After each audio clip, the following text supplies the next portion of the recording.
You're actually referring to is a spot gold contract and a spot silver contract. It's actually not representative of the true value of either one of these hard assets, the physical gold and physical silver. Having said that, there are a few things in there. Number one, it kind of takes me back to what China's doing. So how long the transition into a true supply and demand market for the physical, I can't tell you that.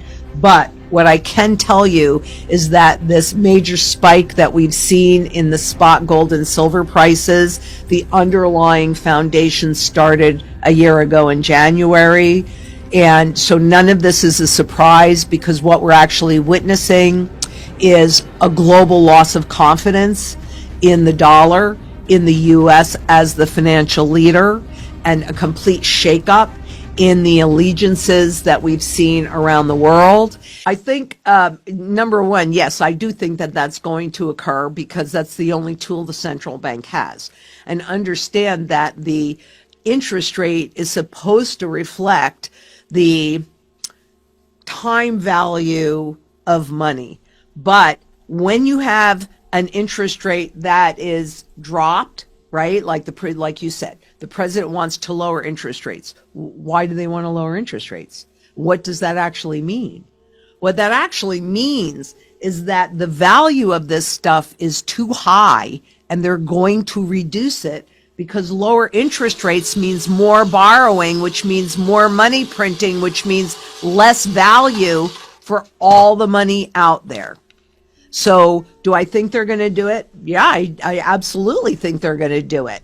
Is that going to make the affordability issue easier? No, it is not. It's going to make it much, much worse.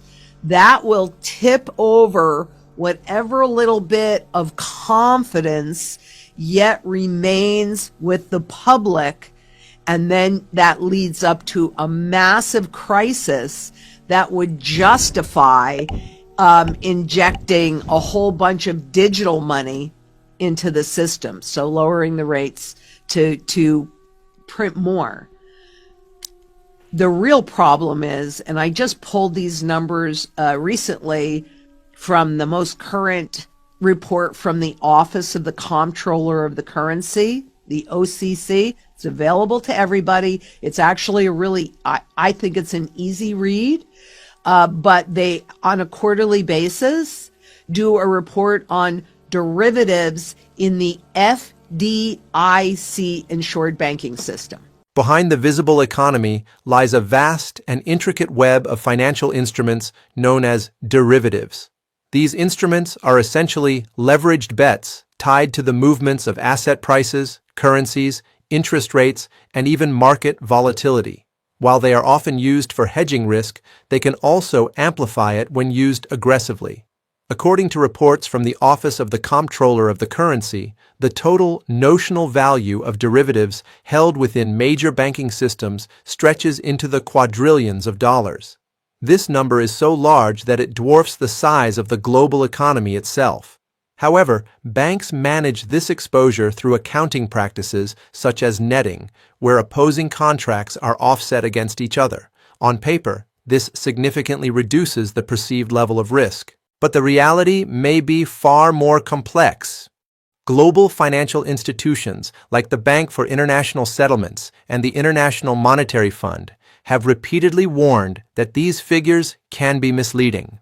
Netting assumes that counterparties will always meet their obligations, but in times of financial stress, that assumption can quickly break down. In a fragile market environment, liquidity can dry up and trust between institutions can erode. When that happens, the interconnected nature of derivatives markets means that problems in one area can rapidly spread to others. What appears manageable in stable conditions can become highly unstable under pressure. Are you curious about investing in gold and silver but feel held back by fear or confusion? This ebook is designed especially for new investors who want clarity, not complexity. It breaks down gold and silver trading strategies in a simple, practical way. No jargon, no hype. Why wait? Hurry up. Please visit this link to get your copy today and use code DUNDEEPLE for a huge discount. More than 1,000 people took the first step with this ebook, and today they're living proof that smart investing changes lives. Start investing fearlessly, wisely, and with a clear strategy. Well, a derivative is just a big leveraged bet, and its value is stated by the banks. The banks say, oh, okay, this is how much this contract is. So they state that value. It's between two or three, most of them are between 2 and 3 entities, so a very limited market, and you cannot convert into the underlying. It's just based on the price action. So it's the big banks that create this garbage. It's the big banks that can determine if this garbage defaults, but it's also an accounting trick, right? It's like they're magicians. And according to the Office of the Comptroller of the Currency, in the derivatives, what the banks have been able to do is get and I'll explain this in a second, a netting benefit of 88.4%. And what that netting, that cute little accounting trick is about, is if you have a derivative contract here, even though it's not the same as this, exactly the same as this derivative contract over here, they cancel each other out. To the tune of 88.4% officially. That's according to the Office of the Comptroller of Currency. And what that means when you do that calculation out is that the nominal value of all the contracts out there are 6.16 quadrillion. And the reality is that's just the value that Wall Street and the banks have put on the contracts. Every single major banking entity, so the FDIC, the IMF, the BIS, the World Bank, the Federal Reserve, take your pick. Every single entity, every single one says that none of that reflects the true value at risk. How in the world do you bail out quadrillions? You can't. Do like, share, comment, and subscribe to this channel. Also, don't forget to hit the bell icon for more updates.